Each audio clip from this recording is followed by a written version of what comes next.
Good afternoon बंधुरा আমি সুমিত তোমরা দেখছো আমার চ্যানেল প্লিজ টেক ইট আমার নতুন আরও একটা ব্লগে তোমাদেরকে স্বাগত। আজকে যাব বন্ধুকে সার্ভিস করাতে। তো সার্ভিস করাতে অলরেডি নিয়ে এসেছি বারাসাত সার্ভিস সেন্টারে। তো চলো তোমাদেরকে আজকে পুরো ভিডিওটা দেখো, বন্ধুর সার্ভিসে কী কী লাগে, কত টাকা কি চার্জ পড়ে, কী কী চেঞ্জ করতে হয়, সমস্ত কিছু তোমাদের সাথে শেয়ার করব। এই শোরুমটা হচ্ছে শোরুম কাম সার্ভিস সেন্টারটা হচ্ছে বারাসাতে, নীলগঞ্জের দিকে যেতে গেলে পরে দ্য কাউন্টি মোটরসের এটা আউটলেট। এখানে কিন্তু তোমরা বুলেটও পাবে, সেকেন্ড হ্যান্ড তোমরা কিনতে পারবে এখান থেকে খুব অল্প দামে, এবং ডাউন পেমেন্ট দিয়েও ইএমআই তোমরা করাতে পারবে। এটা ঠিক সার্ভিস সেন্টারের সাথেই আছে। দেখো এই বাইকগুলো রাখা আছে, এগুলো কিন্তু বিক্রির জন্য, সব এগুলো সেকেন্ড হ্যান্ড গাড়ি। তো তোমরা চাইলে এখান থেকে নিতে পারো। আচ্ছা, তাহলে এবার চলে যাই ডাইরেক্ট ভেতরে কিন্তু পরপর বাহাতে 4খানা র্যাক আছে বাইককে উপরে তুলে সার্ভিস করার মতন। আর বাদিকে আছে একটা এসি লাউঞ্জ, যেখানে কাস্টমাররা রেস্ট করতে পারবে। আর ওদের কিন্তু মে আই হেল্প ইউ মানে রিসেপশনটা ডান দিকে। তো ওখানেই তোমরা সমস্ত বিলিং আর যা যা প্রবলেম আছে তোমাদের ওখান থেকে অ্যাডভাইস পাবে।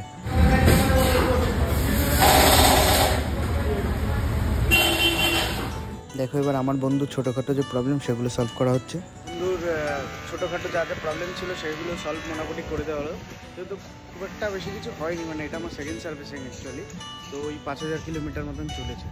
তো এখন বন্ধুর ওই হর্নে একটু প্রবলেম হচ্ছিলো, সেটা ঠিক করে দিল। আর মাটি যেগুলো একটু টাইট করার সেগুলো করে দিল। এবার বন্ধুকে নিয়ে যাবে ওয়াশিং হয়ে যাওয়ার পর চেন লুপ সব করার পর তারপরে বন্ধুকে ছেড়ে দেবে, বন্ধুর ছুটি হয়ে যাবে। আবার বন্ধু মানে আমার সাথে আবার দৌড়াতে শুরু করলো, আর তোমাদের জন্য জায়গায় জায়গায় গিয়ে ভিডিও করতেও পারবো। তো দেখো বন্ধুকে এখন স্নান করানোর আগে তেল মাখিয়ে রোদে ফেলে রেখেছে ওরা, বন্ধু একা পড়ে আছে। তো এরপরে ঢুকবে এখানে হবে ওয়াশ, তারপরে যাবে ওখানে গিয়ে চেন লুপিং আর বাকি যা কাজ আছে করে তারপরে ছেড়ে দেবে। গাড়ি সার্ভিসিং করতে আসা কিন্তু একরকম যুদ্ধ। আমি প্রায় 11টা 11:30 এসেছি, এখন 2:30-3টে বাজতে যায় প্রায় দুপুর। তো যেহেতু আমি রোববারটা বেছে নিই, ওই কারণে এত বেশি প্রবলেম। কেন আমার মতো আরও অনেকে আছে যারা রোববারটাই বেছে নেন, তো সেই কারণে। তো তোমরা যদি অন্যদিন যদি আসো তাহলে কিন্তু তাড়াতাড়ি হয়ে যাবে। তো বন্ধুরা দেখো এতক্ষণ গরমে দাঁড়িয়ে থাকার পর এইবার বন্ধুর পালা। বন্ধুকে স্নান করানো হচ্ছে ভালো করে, কেন যথেষ্ট ময়লা হয়ে গেছিলো। তো দেখাও স্নান করার পরে বন্ধুর লুকসটা তোমাদের কেমন লাগে তোমরা অবশ্যই জানাবে।